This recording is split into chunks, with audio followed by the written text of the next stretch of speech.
Who were some of the people that played or sang with your dad? Oh God, there was a lot of them. Who The were the orchestras, there were, at that time there was all these orchestras at Butte. Fred Harvey, Huey Dunlap, Gib Cooney, Tiny Watson was the one that sticks in my mind the most because Tiny Watson weighed close to 400 pounds at one time. She lived in a little tiny brick building out behind that flat that I was telling you about. On Park Street? On Park Street. And it was just big enough to have a kitchen and like a living room on the first floor, bedroom and a bathroom upstairs. And Tiny would come to our house and she's always putting her feet up on the rungs of the chairs, and every damn time she did, she'd break the chair. And you know, you always expected her to go flying. This huge, huge woman, but she could belt out a song like Sophie Tucker. She was really good, piano and singing. And she played in a lot of places around Butte. And one night I could hear her out there, Ethel, come and help me. And I said, Mom, Tiny's yelling for you out there. And she says, what's the matter? And I says, I don't know. And Mom went out there, and Tiny, the name is not very apt because she was anything but tiny, had gotten lodged into her bathtub and couldn't get out of the bathtub. So my little tiny mother had to try and help her get out of there. And by the time they finally got her standing up in the bathtub, they were both laughing so hard that Tiny fell over the side of the tub on top of Mom. And God, to the day she died, she laughed about that. It was so funny. Mom could tell a story like nobody, you know. She had the greatest sense of humor. But anyway, Gib Cooney, Tiny, Huey Dunlap, Fred Harvey, Fred Langdon. Fred Langdon played for the Mixers when I was in high school. These were real orchestras. I mean, like lots of bands and orchestras. Yeah. The band that played in the Winter Garden was quite a place back in the 20s, before it burned. Where was it? It was down on Montana Street. Eventually, it became a bowling alley, the Winter Garden, and then after that, Mayor Marconi had a furniture store in there, and God, I don't know what's in there now. I think there's a bowling alley again. Is there? Yeah. Not way down south on Montana. This is up about 3 blocks south of Park Street. Oh, okay. On the east side of the street. Okay. But they've had a number of fires in there, and a lot of things, a lot of history to that. Oh, it was building. there where there's a half of the second floor. Yeah. Yeah. Okay. And oh God, you could probably go on and on. Benny Goodman, those kind of people come to Butte? Oh yeah, yeah. Who are some of those? Usually when Benny Goodman or what's the Dorsey brothers would come to town.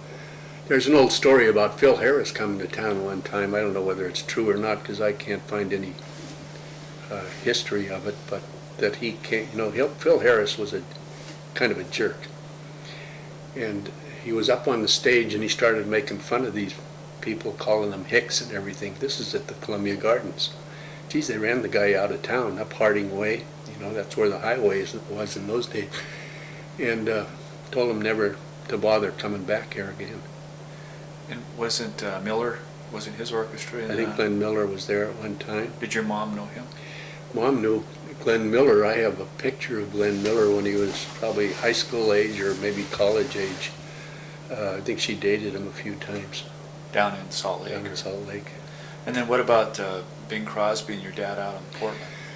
Well, there's a story behind that. My cousin gave me this picture that I already had a copy of it. And the copy I had didn't have any identification on the back. It's a quartet, singing quartet. And the copy he gave me had one of the guys listed as, identified as Bing Crosby. So a few years ago I took the picture over to Gonzaga and asked them to help me because I said, I don't think this is Bing Crosby, but everybody wants it to be, so help me with this, will you? And they looked it up and they said they recognized one of the guys there, but they said the other one that was identified as Bing Crosby was not him. And I went back and asked my aunt about it, and it turns out that my mom had mentioned Bing Crosby being one of the musicians at the time, but she didn't actually tell her that was one of them in the picture. Oh, I see. So it was a mistake. And I'm okay with that, because I didn't think it was him in the first place. He never did look like him. Well, what about the singing, the actual singing groups? Like your dad was in a quartet. Who were some of the personalities there? Oh, they had, that was, during the Depression era, and some of it during Prohibition. So there was Ray Layoff, who lived right across the street on Porphyry Street from us. There was Leo Pelletier, this guy that's such a mystery to me. I could never find out what happened to Leo Pelletier. He came to town. Damie Kelly from the Corner Bar told me one time that Leo Pelletier really wasn't anybody, but he came to Butte and he had this great singing voice, baritone. So he got singing with my dad and those guys, probably at the Elks or maybe at nightclubs or wherever they were singing. And they hit it off pretty well. And they had, Bing Rooney sang with them a while.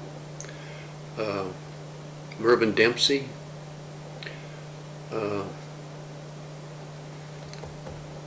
I'd have to look at those pictures to think who else was in those quartets. But quartets was a big thing in those days. What kind of music were they singing? Was it They were barbershop? Barbershop, yeah.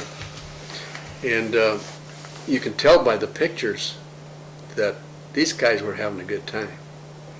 I was in barbershop quartets when I first took over the drugstore with Exchange Club, competing with other. I was in Exchange, competing with Rotary Club and all those guys. Everybody came up with a barbershop quartet, and it was anything but fun. I mean, you always had to build a quartet around a prima donna tenor who one day would say, "Oh, I don't feel like practicing today." And I said, "I'll never do this again." Well, what did you sing? What was your... I was singing baritone. And what did your dad sing? Dad was tenor, baritone. Dad had the versatility of being able to sit down and play the piano or play the banjo. He was good on them, but he was left-handed. The banjo was wired backwards, And the piano he played in the black keys. So all of these great musicians he played with had to adapt to his key because he couldn't read music. But God, they just had a wonderful time playing music. Now, what were some of the songs? Well, Sentimental Rose was the most popular one, and they sang Ace in the Hole a lot. And Driftwood, and Ace in the Hole and Driftwood, I had to listen to a lot of old-timers tell me that my dad wrote those songs. He didn't. Yeah. I've got the music for him, and his name's not on there. One guy in Anaconda that played the trumpet in the Anaconda, one of those bands in Anaconda, told me that he and my dad had written that song, and the Mills brothers stole it from him, plagiarized him. Which one, Driftwood or? Driftwood. So, when an old-timer would start telling me something, I learned early on, you don't argue with these guys. This is their dream world, and if it makes them feel better, more luck to them. Yeah. And then, was there any, one older person told me he used to like to go up to the Silver City bar and listen to the musicians. Silver City was a Negro bar, and those guys were welcome up there because they provided music when they'd go up there. And they used to get, it wasn't a Negro crowd that hung out there, it was everybody. And they'd go up there and they'd just have a hell of a good time. And in later years, Bob and I, on different times, have had occasion to go in there, and you feel really intimidated. There weren't any black people to speak of in Butte, and the ones that were there were just really great people. Dr. Duncan and his mother and sister, and I really Did you know didn't. Frank and Grace Yamer? Did you know them at all? No. The Duncans were, Dr. Duncan was a podiatrist, and my mom worked for him at one time, and his mother was Perdita Duncan, one of the greatest old ladies I've ever talked to. When I first got the drugstore, I'd make, whatever deliveries were left, I'd take them out. And she always seemed to be one of them. And, you go into her house and nothing would do, but you had to sit down and she would tell you about the old days in Butte. They were always a respected family, but they were always a minority, you know, and everybody doesn't think that well of minorities. Yeah. But she was just the nicest, and her daughter, Joan? no, what was her daughter? Perdita, I think, was the mother, and Armida was the daughter, if I remember right. Both just, you know, they lived in a house on Park Street that was just a block away from the drugstore. So the war was over with. When did you left Butte to go to college or go to the service? I'd hardly ever been out of Butte until when we